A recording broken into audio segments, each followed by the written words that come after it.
Welcome back, everybody, to game number 2 of EHOME versus AL. EHOME took a very decisive game number 1 on the back of a Naga Siren offensive tri-lane. I'm LD of dotacommentaries.com. Joining me is Nebula. And Nebula, what do you do if you're AL? Do you ban the Naga? Do you adjust your strategy? Well, there you go. They ban the Naga. Okay, so you ban the Naga. That's step number 1. What else do you do to try and sort of get yourself back into this series? Honestly, I think they had a decent strategy, and I think they played relatively well. The biggest problem that they had is on that bottom lane. Like I said, when you have a tri-lane, when you have 3 heroes go up against another 3 heroes and you lose that lane, it doesn't matter what your strategy is. You're going to be up against an 8-ball. Like, it's going to be so hard to win a game in that Blizzard because you have 3 heroes from the other team that are all advantaged over 3 heroes on the other side, and that's just such a huge disparity. I mean, sometimes you can lose a lane. That's fine. Like, that's okay. And it's a lot of the times why teams are wary to put... Back in the days of the tri-lane, they would almost always put them on different sides because you didn't really want to lose that lane. It would just completely decimate your strategy. So I think Gale had a decent pick. They had a really strong team as far as pushing goes. Unfortunately, they gave away a Rubik and a Naga that kind of just dominated the game. So yeah, I mean, that, like you're pointing out, it's if you put a solo in the suicide lane and they lose that lane badly, that's 20% of your team. That's one player. If you put a tri-lane in a lane, and they lose the lane, and they lose it badly, which AL did. It looked good for a moment, but then it sort of fell apart. That's 60% of your team. That's 3 heroes, so that's a big problem, and it puts a ton of pressure on the other 2 to make up for it. AL just weren't able to do it. Well, Prophet gets banned out here, so what is left in the pool for our good friends on EHOME? Well, right off the bat, I noticed there's an Invoker available, Queen of Pain, Windrunner. These are heroes that EHOME like to run. Also, Broodmother is a hero they've had a lot of success with in the past, so I would not be... I mean, they're not going to first pick it. No, Chen. Oh, and speaking of Chen, Enchantress is here too. Yeah. We might have a game of Jungle Wars on our hands. I was hoping to get in there before it happened, but I was like, oh, it's 100% going to be Chen, right? I mean, Chen is easily one of the most powerful heroes in Dota. I don't think he's near as ridiculous as, say, just in my defense, I can throw. In my defense, Chen has not been getting picked at all. Like, we've had a couple games where he wasn't picked or banned. With DK, with Mouth.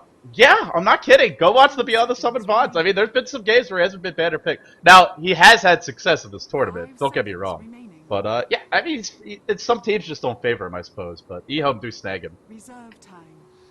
So, left in the pool, there's an Enchantress, obviously, as you mentioned, that's very good at countering the jungle lane. There's still Lanai. Maybe we see some more Lanai action. There's also the Invoker, probably more likely pick. And as you mentioned, the Broodmother. Broodmother is a really powerful hero. They go ahead and grab the Enigma and the Panda, though.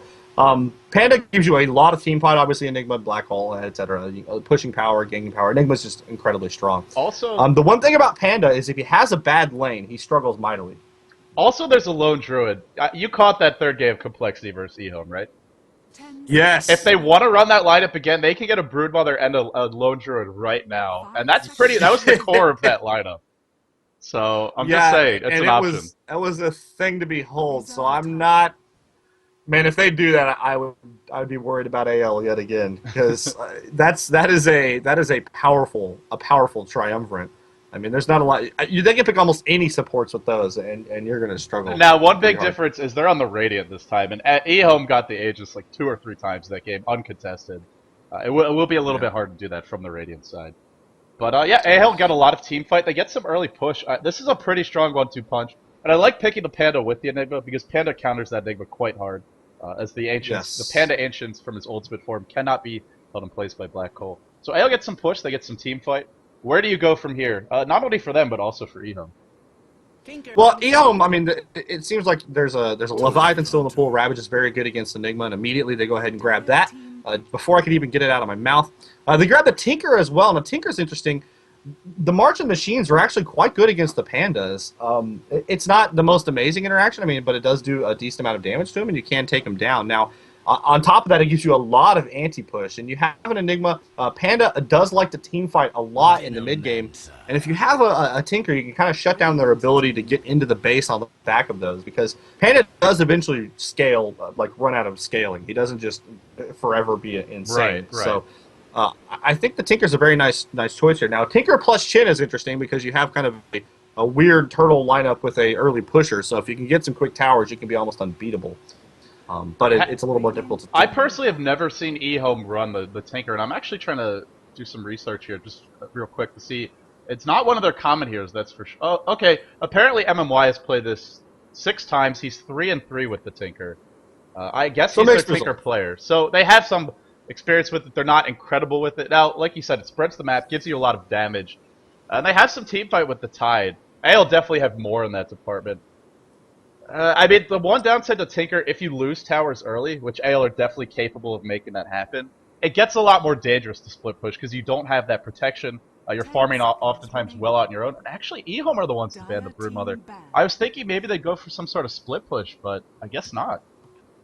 I think this is a good choice. Tinker's a decent pusher, but he's really more of a map control hero. Like, he can keep the lanes pushed out, but he's not so good at like pressuring towers by himself. So the Broodmother, I mean, you can keep the lanes pushed out and then have Broodmother push one of those lanes to try and get towers, but I think they're looking a lot more at turtling here, and I fully expect to see a heavy farmer on EHOME in the very near future. We see Rubik being banned as well as the Syllabear on the AL side. I think this is a good choice because I think Syllabear would have been a much more likely pick for EHOME than the Broodmother would have been.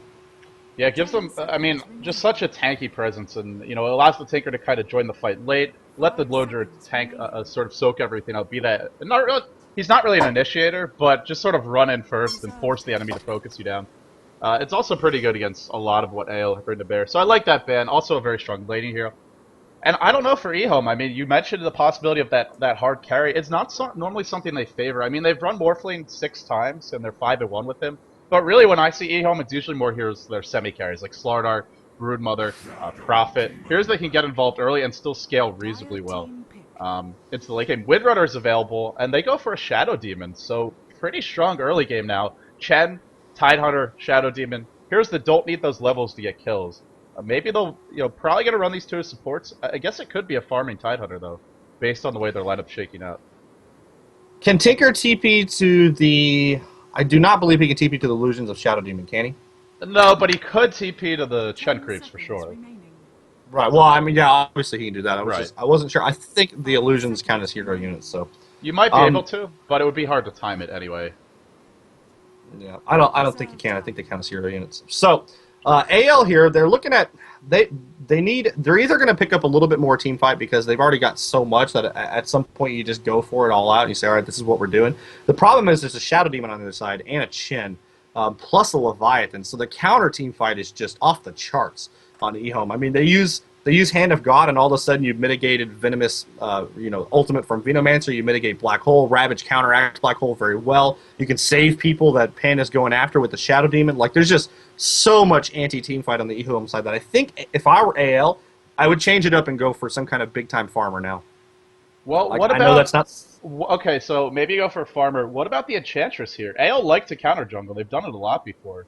They have a good supporting cast if they want to do that. They could run an offensive tri-lane. They could also put Enigma in the off-lane. Run that Enchantress in the defensive jungle to start. If I look at EHOME, and sure, they have great sort of counter initiation in the mid-game, but early on, Tinker's gankable, Chen's gankable, even the Tidehunter until he gets Ravage. I mean, he's tanky, but he's not really the best defensive hero. I could see the Enchantress working out. Oh, for sure. I think they can do both easily. I mean, you grab yourself, well, there's a Morphling. You grab yourself like a Morphling and an Enchantress, and all of a sudden you run the Morphling in that solo mid lane. Mm-hmm. Because Morphling actually, as a aggressive mid laner, is very strong. I feel like in the last month or so, I think a lot of teams and a lot of players have really started to understand just how powerful Morphling is in lane. He hits incredibly hard. He solves just about any problem you need. If you're not going to get harassed a whole lot, you can switch into agility and just outlast hit your opponent and harass them very hard. If you are going to get harassed a lot, you can switch into some strength where it's not too big a deal. You're not going to be able to last it as well, but you're also not going to die. And you just need to get a little bit of attacks in it. And Waveform does massive damage. I mean, it's a blink that does 325 damage at level 4. It's a big-time skill. Yeah, and on top of that, it also gives you good rune control because you can push the wave out if you need to. You can also get to the runes faster. And he's so hard to gank. I mean, normally solo mid, that's one of the concerns. You want to pick a strong defensive hero, ideally so that it discourages the ganks. And against Chen, it's an important thing to have. You don't want those smoke ganks to punish you. Invoker is the final pick here, so... I mean, if EHOME want to go for that Sunstrike build, I'm guessing they will since they have the Shadow Demon, the Tidehunter as well. They've got some early burst damage, and AL definitely have a few squishy targets, primarily that Enigma and the Venomancer. This could work out for EHOME. Yeah, with the SK pick, I actually don't think Morphling is now going to be middle. I think they're going to put Panda in middle, would be my guess, and have that Morphling go up top. Have a solo SK on bottom, and Venomancer is either going to support the Panda in middle in a dual lane, or go up top as a tri-lane with Morphling. But I don't know. Who's gonna go? Like I said, who's gonna go top for EHOME? It seems like they have to run an. I mean, we've seen Invoker solo top occasionally. It's normally. I think Levy. You think Levy solo top? Yeah, I guess that could absolutely. Work. And then Levy's actually a very decent solo hero. Okay, so then you have Invoker mid, you have a dual lane bottom, Shadow Demon, and Tinker. If it's an Invoker mid, Panda is not gonna have a good time there. No, he will not. But if you put a Venomancer with him, that helps out a lot. Yeah, I feel like Veno and Panda are going to end up at the same lane wherever they go. 10 seconds remaining. Yeah, they could run Morphling middle. That might work. Then here. you could have Sandcane Morphling up top, and then Enigma in the off lane. Yeah, that could definitely work for AL.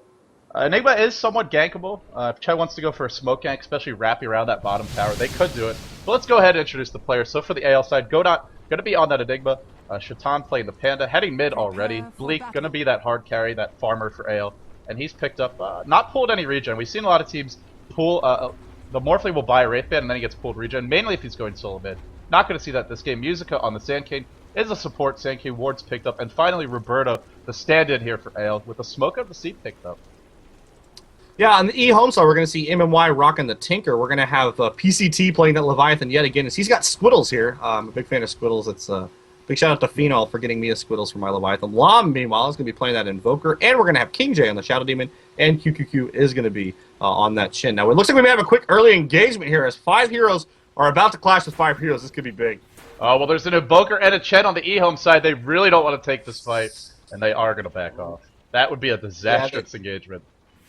They see each other. Neither team wants to be immediately put back in a heavy downside here. It looks like pretty funny to watch, actually. I don't think either team really has a strong advantage here. I mean, it would have been what? QQQ in the front lines? Are you serious? Gale to start. The Malefice. Where's the Malefice? No, he's already got conversions. Wait for him in burst strike to get the kill.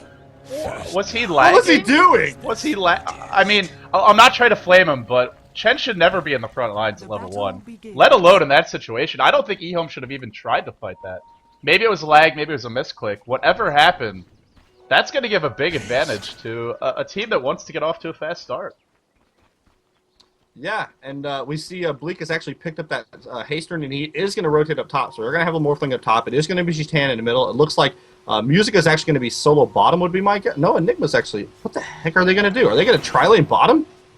Looks like they're going to try and shut down QQQ early. Wow, I love this ward by Musica. Placing it in both that big camp there, and then they're just going to body block this other camp. So both big camps denied. QQQ has to go to the enemy jungle, or basically be useless for the next 30 seconds. At least, and he can't even run up this hill. I mean, he's got to go to that enemy jungle. Yeah, we're actually going to see a Leviathan versus a Panda in middle as the assault. We do have an initiation on QQQ as he got a little bit too close. He got Burrow Strike by Musica. He got Venomous Gale by Roberto. He is going to go down, I believe, one more attack, and there he does go. Now, PCT goes out, does a bunch of damage to Musica, and I think he's going to get him. Yep, he does indeed get him. Well played there on the Anchor Smash. Musica just overextending a little bit too close to that tower and ended up going down. I don't think he actually needed to do that. Oh man, this is a pretty clever way to deal with that Chen. I mean, we often see the jungle warded off. Rarely do we ever see a ward in this camp. I love Meanwhile, that up top, Llama's in bad shape as he's taking a bunch of damage from Bleek. Bleek is just right-clicking him down. But Bleek gets a little bit too close to tower and ends up taking a bunch of harass as well. A couple mistakes here from teams not really understanding the range on power. QQQ meanwhile getting more harass from Roberto. Man, Roberto is just not letting him do anything. This is relentless. I love this play. They don't really need him down bottom. Enigma can deal with Tinker just fine 1v1, especially early on. And Musica's there as well if they need the help. Speaking of MMY, 400 gold in the bank. He's doing pretty well to start the game off, getting some farm. In fact, leading the board here at 8-0. But Panda is 7-7. Shatan is dominating this middle lane. I mean, I expect Tidehunter to do well in this matchup, actually, especially with the Anchor Smash. Yeah, I mean, Levy's a really powerful hero. Against melee heroes... Oh, QQQ, again, the Gale. He's still level 1, but this time he's got some backup. kingj here. It's a level 2 Sandcade. He can go into Sandstorm if he needs to. He will do it now. They have no way to deal with this. No Sentry Ward's picked up yet. And Musica's stuck here for a while. He's got about 10 to 15 seconds to think about this and then get the hell out of there. Finally, QQQ finds a creep, but it takes 3 heroes to help him do it, and now Musica is going to just walk away. Oh, middle lane. Oh, just some harassment being traded. Yeah, they did actually have 2 Sentry Wards, but they used them to counter ward that jungle, obviously, to allow QQQ to get a little bit. Now, Musica's taking a bit of damage here on the back of some harass from SD and Shin. Now, through all of this, MY, he's gone ahead and gone for the Rocket March build, so he's opted not to get laser. I wouldn't be surprised to see him put 1 point into laser. Obviously, the miss is really strong, and it lasts for that a full 3 seconds. 1 point in laser is a pretty common thing nowadays. Yeah, I really do like the 1 point in laser, but at the same time, I mean, whenever you're up against this kind of an aggressive lineup, March of the Machines is just devastating. If they ever try and tower dive you, I mean, I think I've seen it at least 4 or 5 times just in the past week. Heroes tower dive early on, they get the Tinker, but then 2 of them die to the March damage, so as well as the Rocket. So, I mean, a point laser, it's great.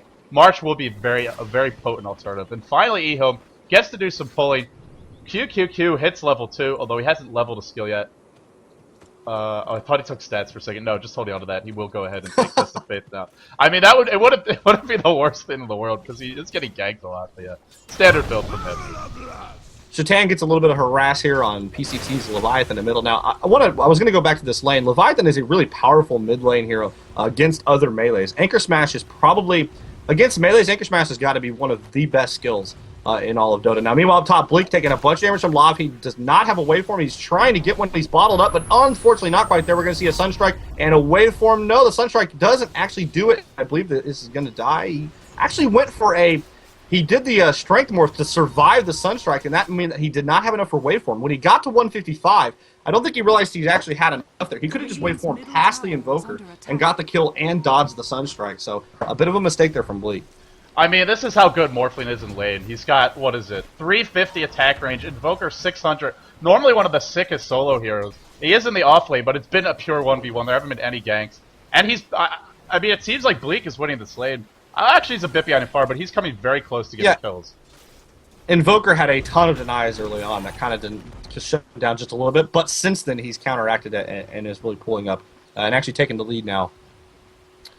So he's making up for his early struggles. Right. On the bottom lane, though, Godot and Musica just hanging out. They're looking for anything in this jungle. MMY has actually gone for a double pull here, and they've rotated kingj now to farm in the lane a little bit. Interesting choice here. I believe he's marching probably across the all of the neutrals. I think they want him to get his boots. He's 480 gold, and against this kind of aggression, you need those early boots to survive. I'd expect once he has them, he'll probably go back to supporting. MMY rotates in. Speaking of MMY, nothing purchased just yet. PCT just tried to anchor smash the courier. That doesn't work. Well, I'll tell you what does work, and this is totally unrelated, but Kunkka's cleave actually does hit the courier. You can snipe them from very far away. I don't even know if that works in Dota 1, but in Dota 2, I've fed couriers countless times with that. Embarrassing confessions by me. My favorite thing to do is to get Storm Spirit, and then right around right when you turn 6, camp up on the high ground on the dire side and just pick off their courier. It's like my favorite thing. You know, I cast a game where Bounty Hunter tried to gank the courier at level 1, just sat waiting for the bottle to be delivered up on this hill right next to the dire tier 2. This was for like 3 minutes he sat there, and then Beastmaster walks all the way behind the tier 2, so he doesn't even get the courier. But, totally unrelated. Back to the game we go. Yeah, so in terms of how are we doing right now, pretty even. A slight edge to the dire. Not the biggest advantage, though. It's certainly something EHOME could come back from. It really goes back to QQQ, though. I mentioned him as being very potent early on for those smoke ganks. He's got a smoke. He hasn't had a chance to even think about using it. He's really got to get up to level 5. I mean, I think he's got boots on the way, finally. He's got boots. Yeah, I mean, he's barely managed to find himself a creep, so he's not in good shape. We're going to see an initiative there. A lot of top. Sunstrike is going to miss. Bleek doing a bunch of damage on the Invoker. Looks like Invoker may go down. Roberto gets Cold Snap under tower, and he will die, but he tried to smoke. He tried to smoke the juke. That's a buyback from Invoker. Oh, he TP's right back in behind the tower. I guess, noticing there's a big creep wave this early on, it's definitely worth it just for that experience. And if you get the last hits, you can easily pay it off. So actually, not that unusual, but considering the Venomancer was dead, for a second I did a double take. Indeed. The Lom's going to end up getting most of those last hits and pay for that by itself, and of course XP is the most important thing on Invoker's getting XP. You see a bunch of harass on Bleek, because he now does have level 3 Exhort, so his attack prowess is just as high as the Morphling, and not many heroes can actually say that. So Invoker, with that Cold Snap, can do a lot to really harass Bleek off the lane. Bleek has gone ahead and picked himself up a Magic Wand. We're going to see Roberto rotating around into the mid lane, a little bit of harass here on Leviathan, and just shut him down a bit. As Levy actually doesn't have a whole lot of farm despite being solo mid. He does have 21 last hits, but... bottom lane, Sunstrike Disruption, Soul Catcher, Godot in a world of trouble. Just melted down. Look at that damage. So I thought he TP'd out. I looked down and I didn't realize he had died because I didn't get the notification. What I wanted to mention was that actually Panda's at 42 last hits in middle against 22 for Leviathan. So Panda, Brewmaster easily winning this lane. We see an initiation here. They go after Roberto. Roberto goes ahead and blocks himself out, but PCD just runs right around the tree, no problem. Roberto is going to go down. I think he's going to take a gush. No, Gush is actually out of mana. Okay, Panda ult was used. Q. Just use the smoke of the seat. Yes, that will actually allow you to escape if there's not another hero nearby. PCT still alive. Oh man, a Panda ult, and they might get nothing for their trouble. Wow, what a play by this Chen. The stun from Panda procced the Kraken shell, and it didn't stun him at all. That's awesome. So yeah, he managed to get away. Obviously, as you mentioned, Pandas aren't hero units. They don't make smoke happen. So you can just smoke dodge, and it's one of the best things you can do. Like if you're a Crystal main up against the Panda, absolutely carry smokes the minute he gets level 6. Because it's going to be your best way to survive when he just catches you out. I still maintain he wanted to gank with that, but it works out anyway. Great awareness by QQQ. And now he's level 5. As well as having 600 gold, he's actually catching up well. Can have 2 creeps, and he's not far off either the arcade boots, or if he wants to rush the mech, could go for that as well. With the Panda ult down, Ravage is up, but PCT needs mana, and so far he doesn't have it. He doesn't have 7 wand charges, could use them, and go for something here. He is going to back off. Yeah, he's actually not just behind is Chen, but he's actually even with Godot and Musica and ahead of Roberto. So he's actually in really good shape right now. So despite his early troubles, he's recovered very well, and the XP advantage is pretty handedly in EHOME's favor right now. It's only 1,000. I guess it's not that high, but it is a minor one. We do have a Staff of Wizardry as the first item from Invoker, so we bought boots and an immediate staff. So we're not going to see any kind of phases quick. I think he either wants to go for 4 staff or Yules. Which one would you prefer in this situation? Well, actually they could both be really effective. Now, sort of the thing we see the most of is the 4-staff, because Exhort Invoker is not very mobile. He's got low base move speed, and without the Wex to actually, or the phase boots to make you move faster, it's kind of necessary for the mobility. But Yules gives you a bit of move speed, and there's a really cool thing you can do. Throw someone up into the air with Yules, drop a Sunstrike, then you follow it up in the mid-game with a Deafening Blast and Meteor, and it's some outrageous burst damage. And you need that burst versus Panda, because if he gets his ult off, you're in a lot of trouble, so I wouldn't mind the Yules in this game at all. Uh-oh, bottom lane, MMY taking the Malphus, Black Hole available, but not going to dive that one. Godot backs up, in comes the Gale. Actually, the chase continuing, and MMY is in a world of trouble. One clap will end his life. Nice defensive disruption by kingj, and it looks like MMY will survive, and in fact, the turnaround, Panda ult is on cooldown still. Uh-oh, not looking good for Shatan. Ravage on 1, they're going to get him. And AL overextend, they are punished for it. Meanwhile, top lane, LAM. Bleek is going to go take down LAM. We're going to see a waveform in here. No, he's just going to stand there, let the Sunstrike hit, and then waveform away. No, he's going to Strength Morph. Very conservative with his waveforms is Bleek. He is just not casting the left and right. Now, they do cost under 65 mana. They're an expensive skill.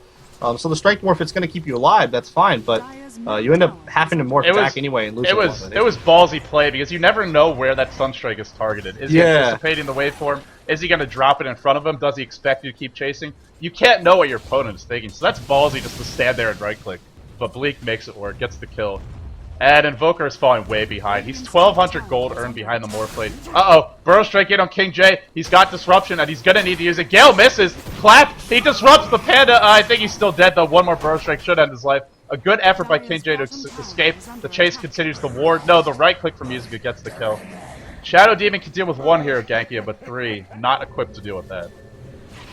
And you mentioned Invoker's lack of farm. He's actually he has the least creeps of any hero who is trying to farm. I mean, SKSD and Veno obviously not even attempting to farm anything. But of all the heroes trying to kill creeps, he's sitting at the lowest, which is never what you want to hear when you're an Invoker. So he's not in great shape right now, and he actually goes ahead and rotates middle to give himself a little bit easier farm. And up top, we're going to have Leviathan now up against Bleek. Now, Bleek is low on HP, so Levy's going to have a bit of a decent time here for the time being. But he's going to go ahead and drop that replicate, TP back to base, and then instantly replicate right back into the lane with full HP and mana, so it's going to be a lot harder. It's such a pain in the ass when you're up against Morphling that he can do this. And, of course, the replicates don't take additional damage. Unlike other illusions, they take normal damage. So you can't really kill them off, especially if you're Tidehunter.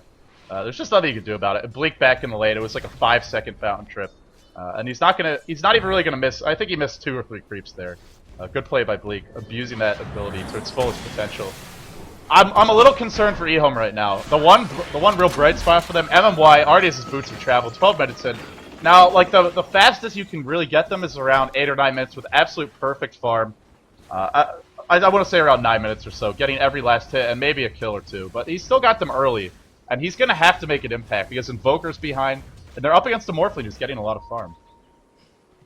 Yeah, I mean, Morphling is definitely the problem here. Though Tinker is a pretty solid counter because Morphling does do a lot of right-clicking. You laser him, you remove his right-click for just a little while. And when he's throwing out big damage, he's in high agility, which is going to give him a lot of attacks in that 3 seconds. So it's going to mitigate a lot of his damage output. Now, waveform, obviously, just the most broken thing ever. So it's not going to be completely all peaches and cream here. But Invoker's starting to get a little bit more. His 4-staff recipe is done. He's sitting on level 8. He's getting closer to being a respectable level. I mean, he is ahead of, 3 heroes on the dire side. Bleek is still, of course, the highest in the game, and that Morphling is going to be a developing story. There's actually something I was going to mention, but I completely forgot what it was, so yeah, okay. Go ahead. There we go. Yeah, Lamb is getting those levels, like you mentioned, in the middle lane. And, well, Panda's had the ult for a while, hasn't used it.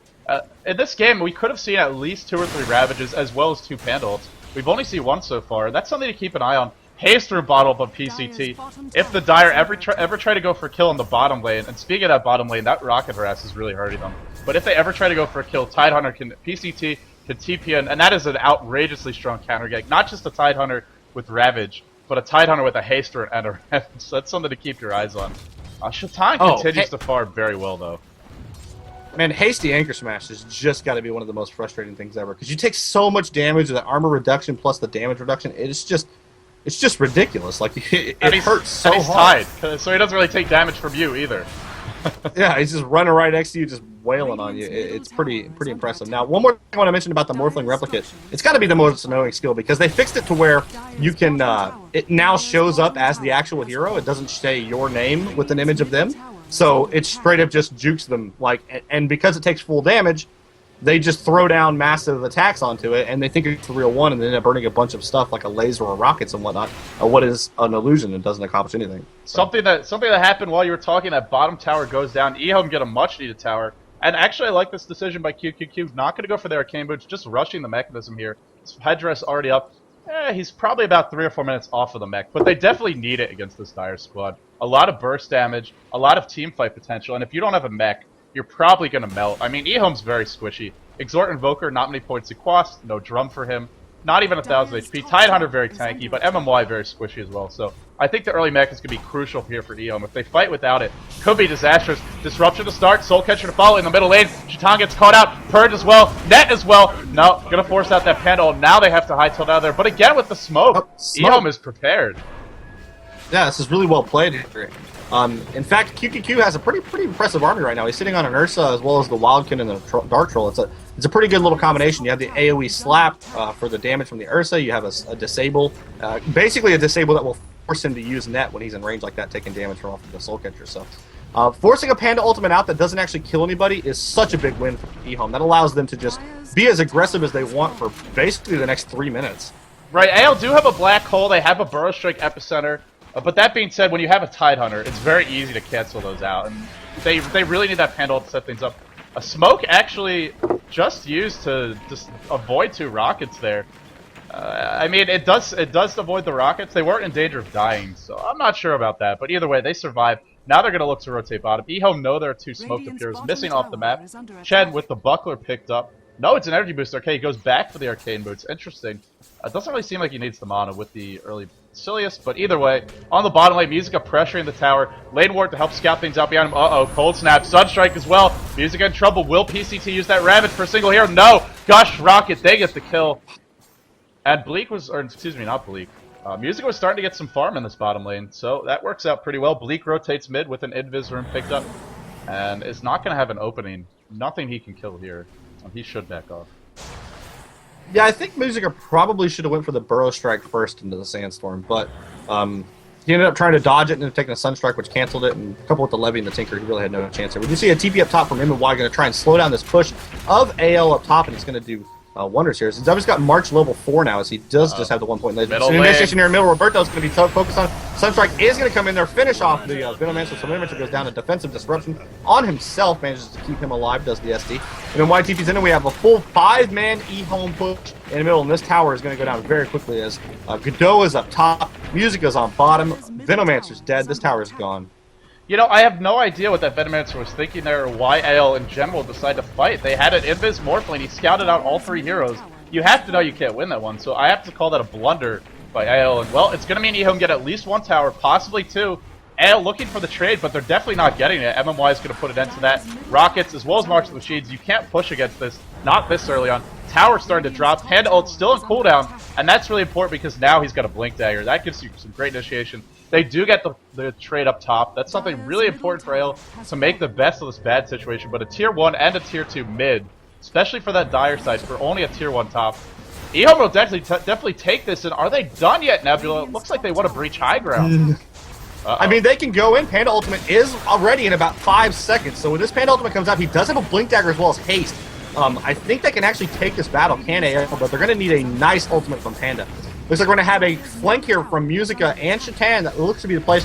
Bleek goes ahead and goes for the wave from him. We see the jump in. There's a clap. There's the ultimate. Immediately, he goes right after Leviathan. He cycles him. Goes for Q, drops his ultimate. The Hand of God healing everybody up. Musica drops an ultimate as well, but it only hits kingj. kingj will go down, but it looks like Q is going to die as well. We see another cycle on a Levy, just removing him from the battle as much as possible. Bleek's going to right-click LAM. LAM puts that in counteracts and says, wait a minute, I can right-click you, broski. Bleek taking a bunch of damage. We're going to see a gush on him. It looks like he is going to go down to the slap. Well played there from PCT. Lamb's going to try and run a Burrow Strike only on one there, so a bit of a mistake from Musica. You see MMY coming back into the battle. He's going to go ahead and go into Sandstorm here. Unfortunately, he can just take a couple slaps from Levy and be down. But Shatan with that haste is going to go after. Woo! Ends up going down to the Rocket. Nice attempt there from Shatan. Unfortunately, he ended up dying as well. But they get the defense, albeit at the cost of a lot of heroes. But they keep their middle. I gotta say, I actually felt EHOME were in the bad spot there because with that Panda ult up, I mean, if Tidehunter ravages, it's not going to stop the Panda from doing the dirty work and the damage there. Also, Morphling was heavily strength more for most of that fight, very tanky. I thought EHOME were in a bad spot, but the March of the Machines, the early 4-staff on Invoker, he held on the Ravage patiently, especially that Chen heal, well timed by QQQ, kept everyone alive as long as possible. I gotta say, EHOME, they get the Panda ult out, sure they use a Ravage, but now they can be aggressive. I mean, like you talked about before, when that Panda ult is down, sure there's some good team fight on the AL side, but they are still reliant on it. There's not a Blink Dagger up on Godot just yet. I'm not sure if he's gonna go for one. But until he has that, my biggest problem with the Brewmaster, they don't really have great initiation to follow up. Oh, go ahead. My biggest problem with the Brewmaster as a hero is how long the cooldown is on Primal Split. Because he's a decent hero. I mean, Clap is a very powerful skill. I mean, Drunken Haze has applications, and of course, Drunken Bowler gives you a lot of damage and dodge. But Primal Split is really the reason you pick the hero. And when you use a Primal Split, you have to win a battle by about 2 or 3 heroes and get some pressure on some tower. Because even if you win a battle, the whole other team is going to resurrect, and then they can immediately come fight you yet again. And despite the fact that you won that battle, you have no Primal Split this time. And now you're in a bad shape. So they can actually trade heroes to be able to fight you without it, which will then get them the towers they want. Primal Split is just a very feast or famine skill, in my opinion. Well, I mean, it's a little too good for it to actually have a lower cooldown, but I mean, you know, maybe it should be reworked like Trian's Ultimate, where it's not as strong, but it's a lower cooldown. You know, something to mention Ice Frog, perhaps, but I kind of like Panda how he is. I like the Boomer Bust thing, you know. I'll let him know today right after the cast. I'm sure he'll immediately get to work on changing that one. Yeah, he pretty much ignores me whenever I say anything. Look at anyway, the bottom tier 2 is going to be EHOME. focused here. We see a TP in. Yep, they're going to get that tier 2. So, EHOME picking up another tower here, and that's 1, 2, 3, 4, 5 exterior towers down. We see an initiation for Shatan. Jumps in. He has the ultimate. It will be up in 10 seconds, but a black hole catches 2 heroes here. Ravage coming up. There comes the Ravage. He's going to hit 2 heroes. Bleek and Roberto are going to be the targets. Roberto goes down. Bleek trying to strength more, but it's not going to be enough. He's going to go down. Shatan is in the jungle. He has a Primal Split, but he's got no teammates. He's going to find him. He's going to actually jump. No mana! No mana! He didn't have it. Burrow Strike in. Lamb drops low. Oh my goodness, EHOME is winning fights that I really don't expect them to. It's the Chen heal. It's also their AL is fighting under March of the Machines. Look at the damage it did there. Oh my goodness, Nebula. That was such a huge mistake. Why did he jump in and clap? Gotta do some mana math, boys and girls. If you have 150, or if you have 200 mana, that doesn't equal 300, alright? You need enough to jump in and use Primal Split. So he jumped in, he went for the clap, got very nice defensive disruption, which kept him from getting that kill, and then immediately it just killed him and he couldn't Primal Split. So, alright, I think that's actually... In Bleek's defense, that was a really hectic fight. Can't fault him for it too much. It was close, he just didn't have enough. Gets focused down. EHOME just playing a little bit better than AL, but those incremental advantages really adding up. Wow, I mean, you said they were going to turtle. It is what you expect a lot of the time when you see Tinker. Uh-oh, Godot gets melted down. Look at the right click here. There's your Panda ult. Burrow Strike as well. Melee Rack still alive. Not over just yet. GG perhaps called a bit early by Nebula here. Oh, but lanm in some trouble. Lanm dropping low. PCT is too damn tanky. He gets Venomance, and they just can't kill PCT. And Lamb's still alive, running towards the enemy fountain. Ghost Walk, wait for him. Where's the detection? Musica gonna go for a random burrow strike? No, not going to. Lamb jukes it. He can buy a TP. TP out. Lamb is gonna live. Meanwhile, PCT still alive. Drunken Haze. Anchor Smash. In fact, it's AL that are dying in their own base. Invoker, it almost embarrassingly gets away. Oh, and they do defend the racks for the moment, but it's looking like it might be dangerous. I hear Sunstrike just missing Bleek. What a fight for EHOME. I am just in awe right now. That was so impressive. MMY did so much work that battle. I mean, all of the tank from PCT obviously kept him alive, but MMY came in there, dropped so many marking machines. He's gonna go on him yet again. Is he gonna get the? He wants the racks. He's gonna get the racks. No! 14 health. Holy crap! It survives. The range racks might. No, that survives too. AL are still in this. They have Bleek on the Morphling. 1900 gold, not too far away from that shotgun. Oh, I can't believe that Rax lived. Oh my goodness. If AL wins this, that melee barracks surviving is going to be the reason. PCT, with a costly error, he tried to run away, thought the Rax was going to die, realized, oh no, I didn't get the Rax! He rushes at it, hits it one more time, and leaves it with like 6 HP. Nebula, that goes down. That fight was so long that Ravage is already back up, and they can just go again bottom if they want to. Man, that was like a 3-minute team fight. I can't believe that Rax lived. Alright, let's try to get ourselves a little bit more focused here. Calm down, see what's going on. Musica, close to a Bleek dagger. Enigma's got one as well, so they're going to have double, actually triple Bleek initiation. I mentioned the shotgun isn't too far away for Bleek. If AO get off that triple Bleek ultimate, they should be able to wipe EHOME, even with the pipe and the mech. That's just too much lockdown and too much AoE. It's going to be a hard combo to get, though, because of this Tidehunter pipe as well. Just being so tanky, he can just charge the hell in and find any of those heroes lurking in the trees. Especially with the tower down. I mean, position is going to be key here.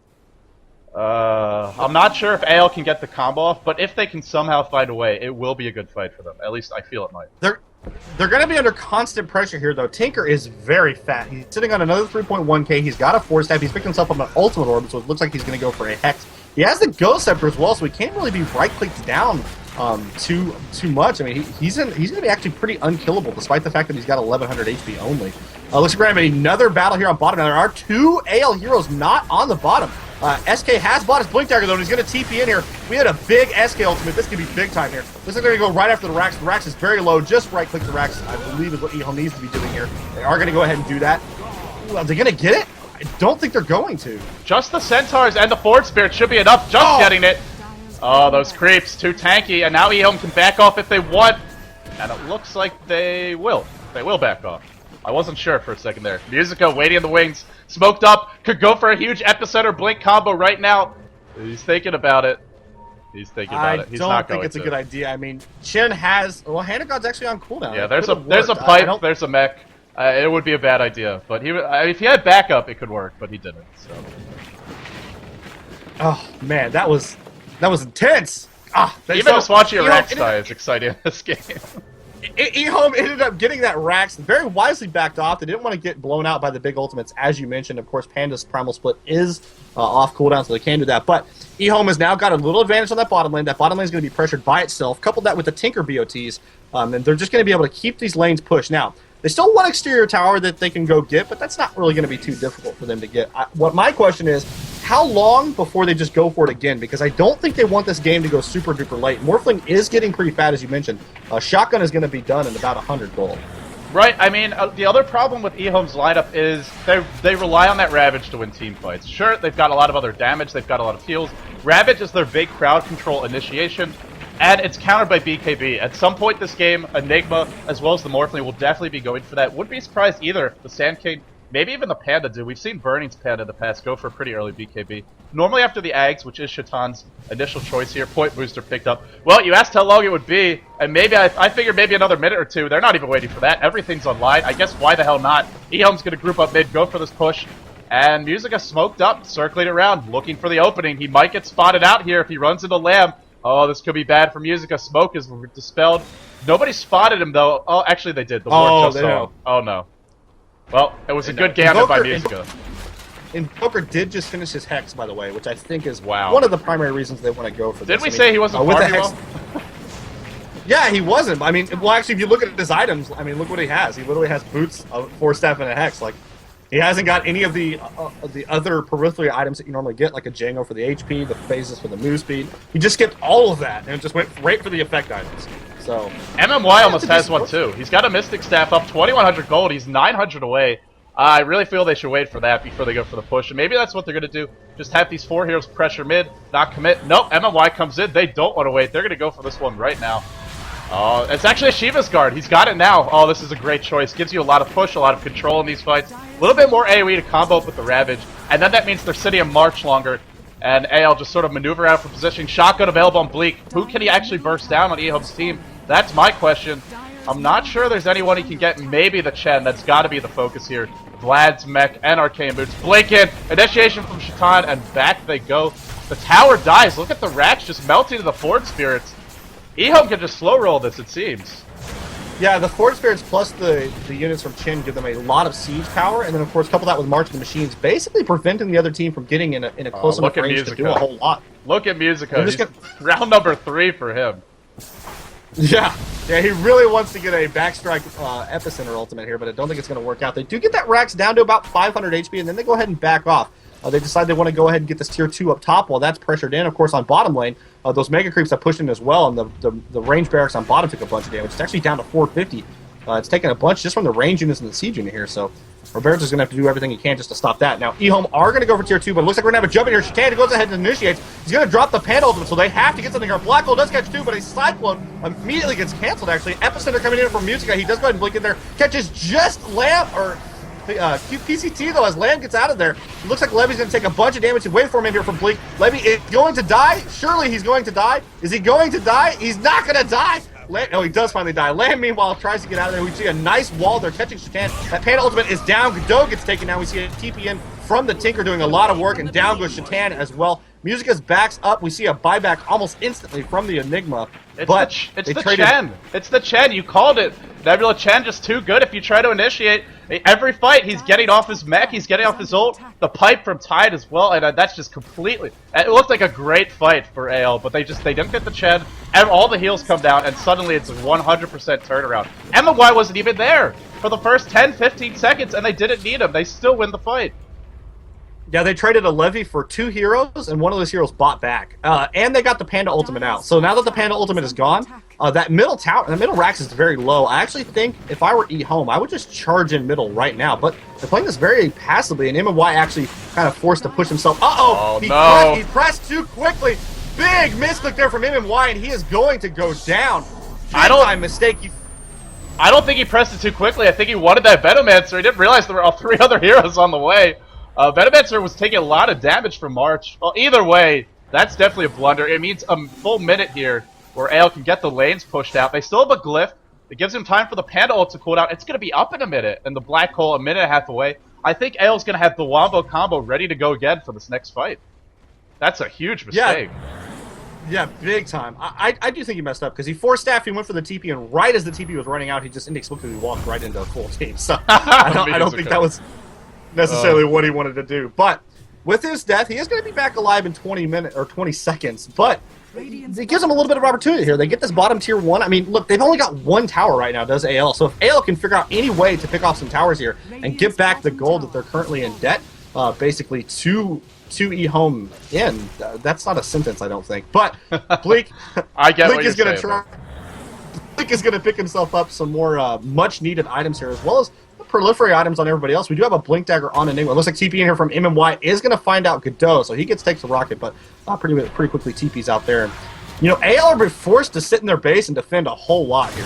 Oh, Blink in, Panda clap. The ult's cooling down. It's up. He's trying to use it. The cold snap slowing it down. Finally gets it up. EHOME want to run away. Pipe is used. Tide thrown up into the air. kingj dropping low. Sunstrike as well. kingj purge on. Actually, that was on the Enigma. Good choice there. Blink in from Tide. Once godot gonna get him immediately. No, he can't buy back here to use the Deafening Blast. Bleek not able to auto attack here. Thrown up into the air again for the Tide. Still has not used Ravage. Still has it available. Bleek replicate placed. LAM trying to chase him down. Sight device to follow. Oh, the burst damage! They get him. And does he have the buyback? No, he just bought an ultimate orb, Nebula. Oh, man. First there was MMY getting caught out, but an even more costly Opportunity here seized by EHOME as Bleek bites the dust and doesn't have buyback.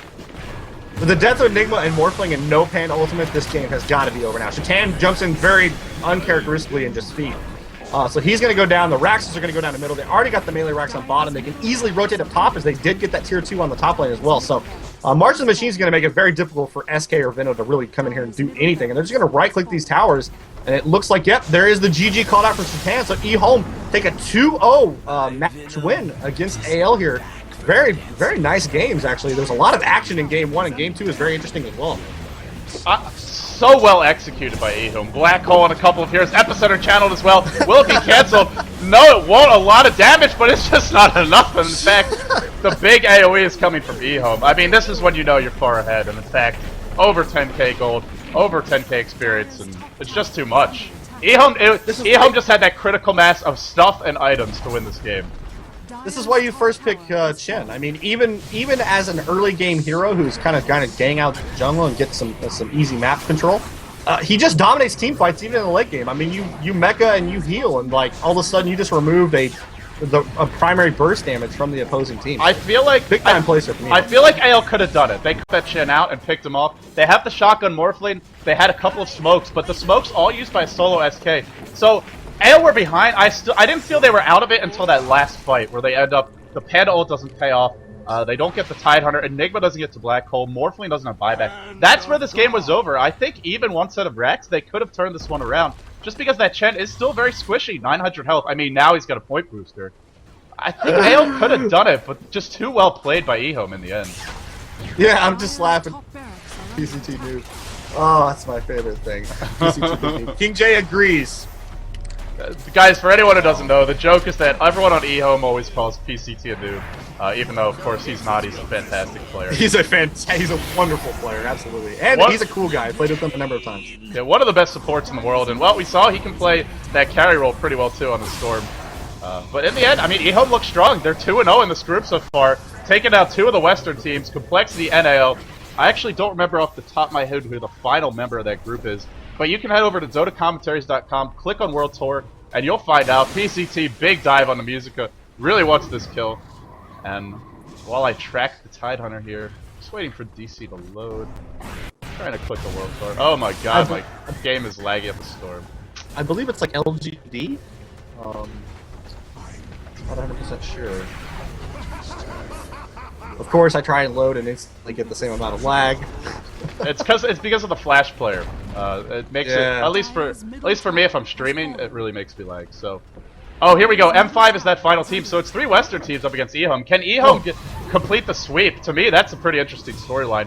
M5 has not yet played a game in this tournament. They will soon. Ravage on the Brewmaster. Not everyone is disconnected. It is very much over at this point. The throne under siege, dropping low, but we'll focus on the heroes. Musica, slowly dying, Burrow Strike away, wants to run, will he escape?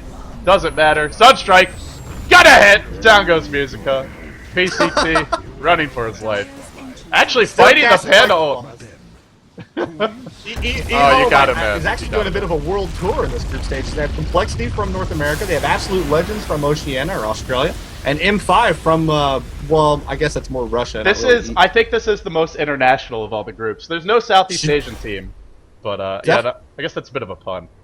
I mean, you have Absolute Legends. I mean, they're Australian. Mm-hmm. You got your European team. You have your American team as well. All right, guys, that's gonna wrap this one up. I am LD. Joining me was Nebula. Thank you all for tuning in. We'll be coming back to y'all tomorrow with 2 matches, I believe. And actually, let me find the schedule real quick.